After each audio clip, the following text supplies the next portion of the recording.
Sameer bin Kareem ചെയ്യുന്നുണ്ട് മലപ്പുറത്ത് നിന്ന്. സമീർ, മലപ്പുറത്ത് ഒരു അടിയൊഴുക്ക് നമുക്ക് പ്രത്യക്ഷത്തിൽ കാണാനില്ലെങ്കിലും ഈ UDF-ന് സ്വാധീനമുള്ള 10ഓളം നഗരസഭകൾ അവരുടെ കയ്യിൽ നിന്ന് പോകാനിടയില്ലെങ്കിൽ കൂടിയും അതിനകത്ത് ലീഗിനകത്തൊക്കെ വലിയ പ്രശ്നങ്ങൾ അവിടെ ഉണ്ട്. പൊന്മുണ്ടത്ത് വിചിത്ര സഖ്യമൊക്കെ നമ്മൾ കണ്ടതാണ്.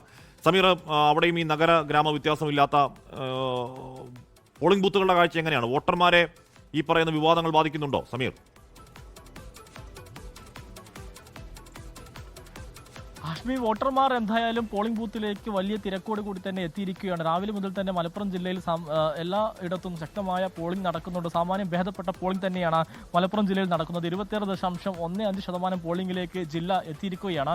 പ്രധാനമായും മഞ്ചേരി, മലപ്പുറം ഉൾപ്പെടെയുള്ള ഇടങ്ങളിൽ ശക്തമായ പോളിംഗ് നടക്കുകയാണ്. മലപ്പുറത്ത് 26.42% പോളിംഗ് മലപ്പുറം നഗരസഭാ പരിധിയിൽ എത്തിയിട്ടുണ്ട്. തിരൂരിൽ 24% പോളിംഗ് രേഖപ്പെടുത്തിയിരിക്കുകയാണ്. കൊണ്ടോട്ടിയിലാണ് താരതമ്യേന കുറവ് പോളിംഗ് ഉള്ളത് എന്നുള്ളതാണ് എടുത്തു പറയേണ്ട ഒരു കാര്യം. മാത്രമല്ല പൊന്നാനി ഒപ്പം ഉൾപ്പെടെയുള്ള ഇടങ്ങളിലും ഈ തീരദേശ മേഖലയിലുമൊക്കെ തന്നെ പോളിംഗ് താരതമ്യേന കുറഞ്ഞ ഒരു സ്ഥിതി നിലനിൽക്കുന്നുണ്ട് എന്നുള്ളതാണ് പ്രധാനപ്പെട്ട കാര്യം.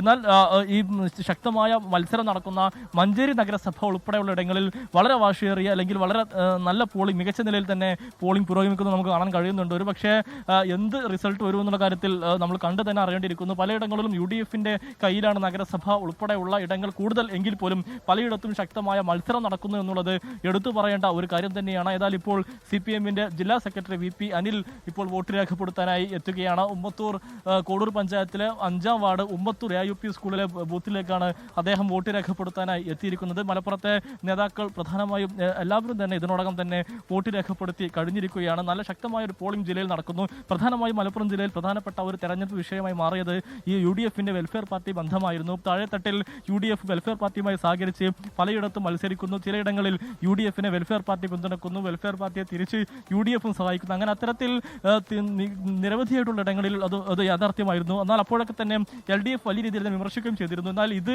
അനുകൂലമായി മാറുമെന്ന് UDF കണക്ക് കൂട്ടുമ്പോൾ ഇതിനോട് അവമതിപ്പുള്ള അല്ലെങ്കിൽ അതൃപ്തിയുള്ള UDF-ലെ ചില ആളുകളും നാട്ടുകാരും ഒക്കെ തന്നെ LDF-ന് അനുകൂലമായി വോട്ട് ചെയ്യും. ഒരു അടിയൊഴുക്കുണ്ടാകുമെന്നുള്ള പ്രതീക്ഷയും LDF മുന്നോട്ട് വെക്കുന്നു. അങ്ങനെയാണ് ഇപ്പോൾ വളരെ വാശിയേറിയ പ്രചാരണം അവസാനിപ്പിക്കുകയും ഇപ്പോൾ ഒരു പോളിംഗിലേക്ക് കാര്യങ്ങൾ എത്തുകയും ശക്തമായ ഒരു പോളിംഗ് ജില്ലയിൽ നമുക്ക് കാണാൻ കഴിയുകയും ചെയ്യുന്നത്. ഹാഷ്മി, ഓക്കെ, എല്ലാ സ്ഥലങ്ങളിലും മലപ്പുറത്തും ജിഫ്രി മുത്തുക്കോയ തങ്ങൾ വോട്ട് രേഖപ്പെടുത്തി മടങ്ങാണ്. നേരത്തെ സത്യനന്ദിക്കാട് വോട്ട് രേഖപ്പെടുത്തുന്ന കാഴ്ചകൾ നമ്മൾ കണ്ടു.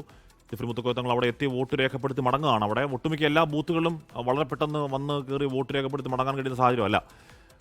നമ്മൾ തെക്കൻ കേരളത്തിൽ ഒരുപക്ഷെ ഈ സമയമൊക്കെ ചില ബൂത്തുകളിലെങ്കിലും ആളൊഴിഞ്ഞ് വളരെ നേരത്തെ വന്ന് വോട്ട് രേഖപ്പെടുത്തി മടങ്ങാൻ കഴിയുന്ന സാഹചര്യം ഉണ്ടെങ്കിൽ ഈ വടക്കൻ കേരളത്തിലേക്ക് എത്തുമ്പോൾ അങ്ങനല്ല കാര്യങ്ങൾ. സമയം ഇപ്പോൾ 7 മണിക്ക് വോട്ടെടുപ്പ് തുടങ്ങി 10:38 ആകുമ്പോഴും വോട്ടർമാരുടെ നീണ്ട നിര ഒട്ടുമിക്ക എല്ലാ ബൂത്തുകളും കാണുന്നു. ലോകത്തെവിടെയായാലും ഏത് സമയത്തും 24 വാർത്തകളും ഓഗ്മെന്റഡ് റിയാലിറ്റി പാക്കേജുകളും എക്സ്പ്ലെയിനറുകളും വിശദമായി കാണാൻ ഞങ്ങളുടെ YouTube ചാനൽ നിങ്ങൾക്ക് സബ്സ്ക്രൈബ് ചെയ്യാം.